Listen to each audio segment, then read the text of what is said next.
যদি হা জয়যুক্ত হয় আওয়ামী লীগ কিন্তু নিষিদ্ধ হয়ে যাবে আপনাদের ভোটে। আপনাদের দল রক্ষা করার জন্য না ভোট দেওয়ার জন্য হইলে বিএনপির তো আপনারা ভোট আমাদের দিবেনি। এখানে আরেকটা ব্যালট হবে হা এবং না। আপনারা একটু গণভোট হয়েছেন না, এটা গণভোট। গণভোট হবে হা এবং না। যদি আপনারা যারা আওয়ামী লীগ করেন, যারা অন্যান্য দল করেন, তাদের জ্ঞাতার্থে সুবিধার্থে আমি জানাচ্ছি, যদি হা জয়যুক্ত হয় কোন ক্রমে সারা দেশে যদি হা জয়যুক্ত করা ভোটে জয়যুক্ত হয়, তাহলে এদেশের স্বাধীনতার পরে ৭২ যে একটা সংবিধান ছিল শেখ মুজিবুর সাহেব করেছিল ডক্টর কামালের হাতে লেখা, এই সংবিধান টোটাল অমিট করে দেবো, মুছে ফেলবো।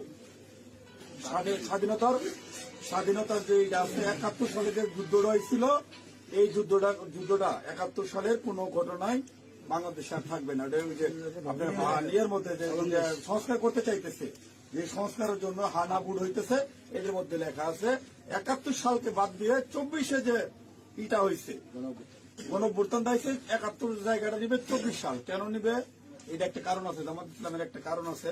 জামাত ইসলাম ৭১ সালে দেশের স্বাধীনতা চায় না, এই দেশে বাংলাদেশের স্বাধীন হোক, বাংলাদেশ স্বাধীন হোক, জামাত ইসলাম কিন্তু এটা চাই নাই। যারা আওয়ামী লীগ করেন তারা একটু খেয়াল করে শুনেন। যদি হা জয়যুক্ত হয় তাহলে আওয়ামী লীগ কিন্তু এখন কি জানি প্রজ্ঞাপনের মাধ্যমে আপনার স্থগিত হয়েছে, আওয়ামী লীগ নির্বাচনে অংশগ্রহণ করতে পারবে না। যদি হা জয়যুক্ত হয় তাহলে আওয়ামী লীগ একবারে আর কোনো মিটিং টিটিং হবে না, মিটিং টিটিং সংসদে কোথাও উঠবে না। ওই হার মধ্যে লেখা আছে আওয়ামী লীগ নিষিদ্ধ।